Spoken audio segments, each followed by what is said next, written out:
Halo semuanya, perkenalkan nama saya Erik Supriyanto Nawasona, NIM 2205040145. Pada kesempatan kali ini, saya akan membuat video untuk memenuhi tugas konten digital mata kuliah pengantar Hukum Indonesia dengan dosen pengampu Ibu Marniarani SHMH. Pada kesempatan kali ini, saya akan mengangkat materi pembidangan hukum kenegaraan, yaitu hukum tata negara.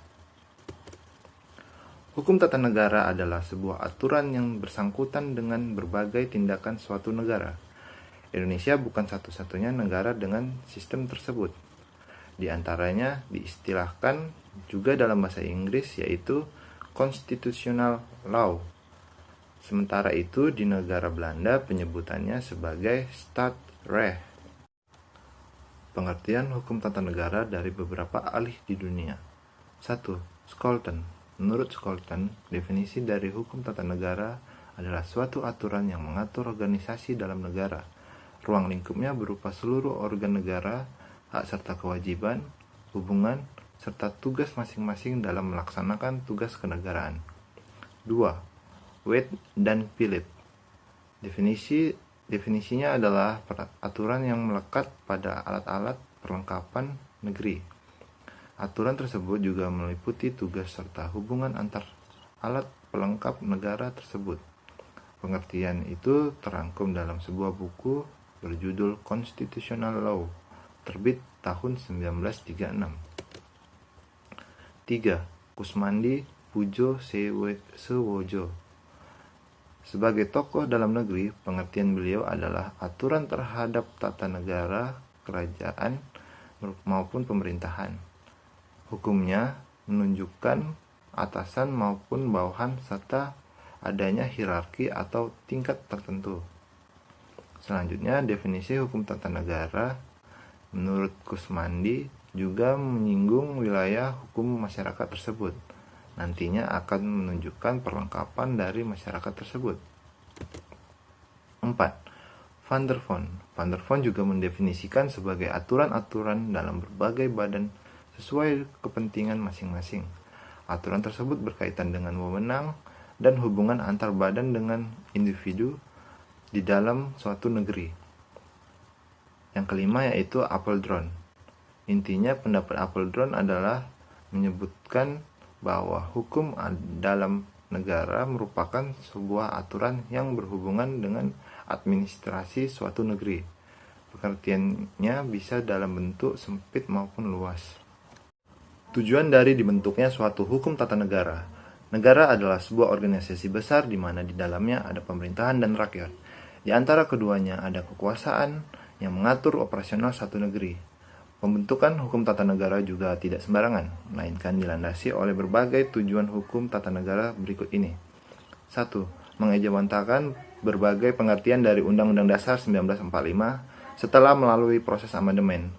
2. Memberikan pemahaman dan kesadaran bagi seluruh masyarakat Indonesia terkait hak serta kewajiban selaku subjek hukum tata negara sesuai dengan Undang-Undang Dasar 1945.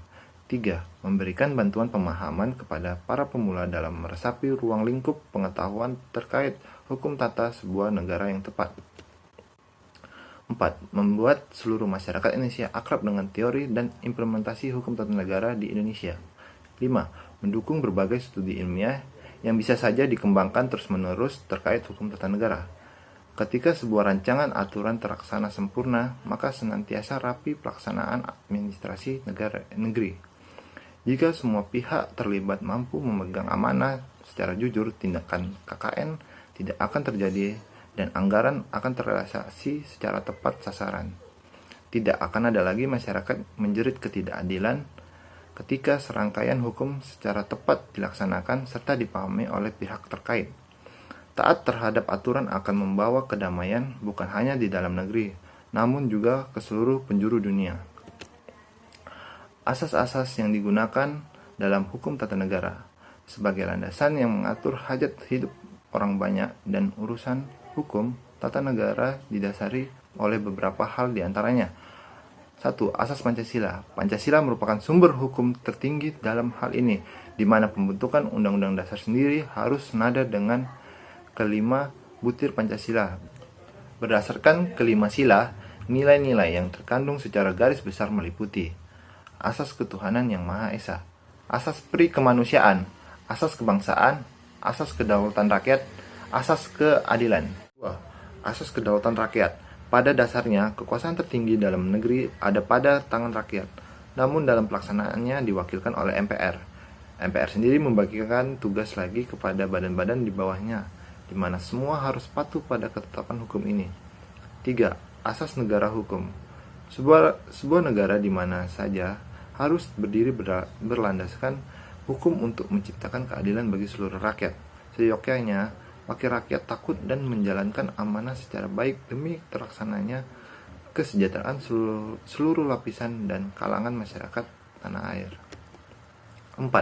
Asas pembagian kekuasaan. Pemisahan kekuasaan dimaksudkan supaya kerja para wakil rakyat lebih fokus sehingga tujuan semakin cepat tercapai.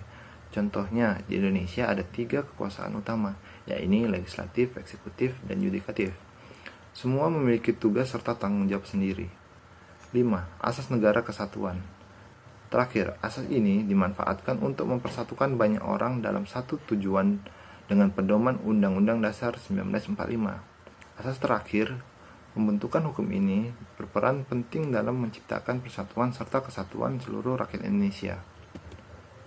Kelima asas tersebut menjadi dasar dibentuknya hukum tata negara dan menjadi sebab kenapa kebijakan di setiap negeri berbeda.